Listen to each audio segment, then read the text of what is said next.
Kung may tiyaga, may nilaga. Mahilig ba kayo sa nilaga? Masarap yan sa taglamig no? Pero hindi ngayon. Sa tiyaga, mahilig po ba kayo sa tiyaga? Dapat lang, di ba?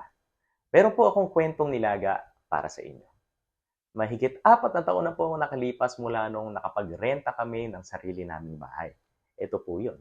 Bagong pasok lang ako sa trabaho matapos po magsara yung negosyo namin dahil sa COVID. 8 taon po ang binuo kong negosyo na yon, pero okay lang dahil binayayaan naman ako ng Diyos sa ibang pamamaraan. 8,000 lang po kada buwan ng renta na pasok sa budget namin. Oo, nagulat din po kami na meron pa palang 8,000 na marerenta dito sa Bulacan.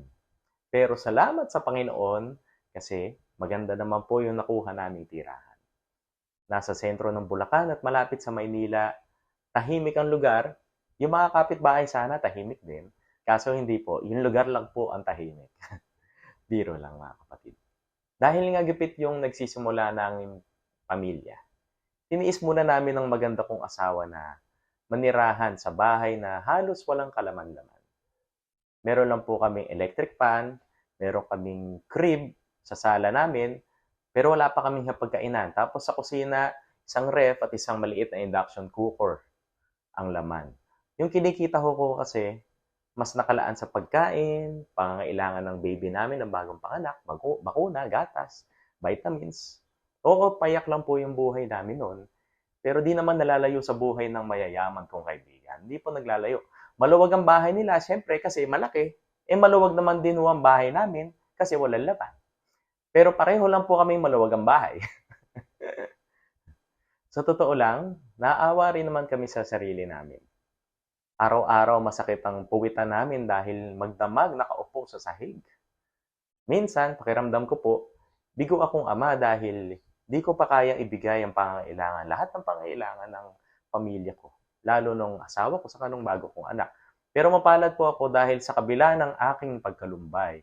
Sabi ng maganda kong asawa, kasi napapanood niya po to, okay lang daw dahil yung pagdudusa namin yon ay nangangahulugan na nakakapag-ipon kami para sa kinabukasan namin at yung pagtsatsaga naming unti-unti lang bilhin yung mga kagamitan sa bahay ay nakakahulugan na hindi kami kukulangin o hindi namin mangangailangang mangutang.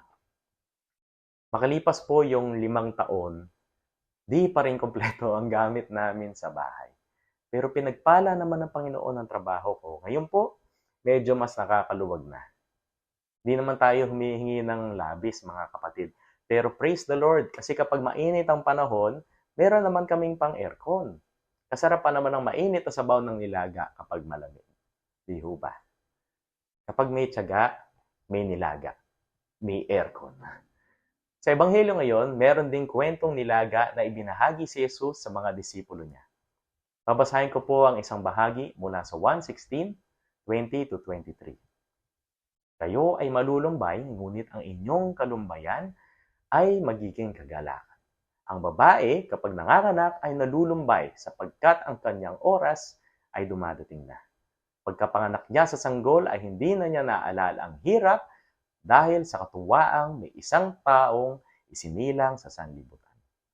Gayon din naman kayo ngayon ay nalulumbay, ngunit makikita ko kayong muli at ang inyong puso ay magagalak. Ang panayampong ito ay naganap noong huling hapunan, Last Supper, ilang oras bago inaresto si Jesus. Ibibigay siya noon ng mga babala sa mga disipulo niya na nalalapit na ang kanyang pagkamatay at babala sa paparating nilang pagdurusa at pagkataranta. Alam na po niya kasing nalalapit na yung oras niya. Bagamat tapat si Jesus, kakaharapin nilang pighati ng mga disipulo niya, nagbigay din siya ng pag-asa at sinabing may darating na kagalakan matapos ang paglulumbay nila. Higit pa dyan mga kapatid, kahit anong hilingin nila sa Ama, sa ngalan ni Jesus, sa ngalan niya ay ibibigay sa kanila. Kahit ano, kahit nilaga siguro. Kung may tiyaga, may nilaga. Di po ba mas masarap makaranas ng ginhawa matapos ang paghihirap? Isipin niyo po yun. Parang katapusan ng linggo. Habang mas kumakayod kayo ng 5 araw sa paghahanap buhay, mas lalo namang sumasarap ang pagpapahinga, pagsiselfone, at pagdarasal tuwing Sabado at Linggo, hindi po ba? Ngayon, simple pero napakamakabuluhan ng mensahe ng Ebanghelyo ngayong araw, kapatid. Kung ang Pilipino ay may nilaga matapos magtiyaga, gayon din ang pangako ni Jesus na lahat ng ating paglulumbay ay magtatapos sa kagalakan. Ang ating paglulumbay ay pansamantala, ngunit ang ating kagalakan ay walang hanggan.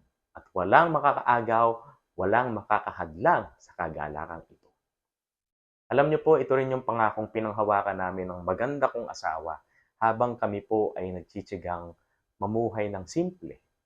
Pinanghahawakan namin ng pangako ng Diyos na hindi niya pababayaan ang mga tulad nating nagmamahal, sumusunod, at nagsisilbi sa Kanya.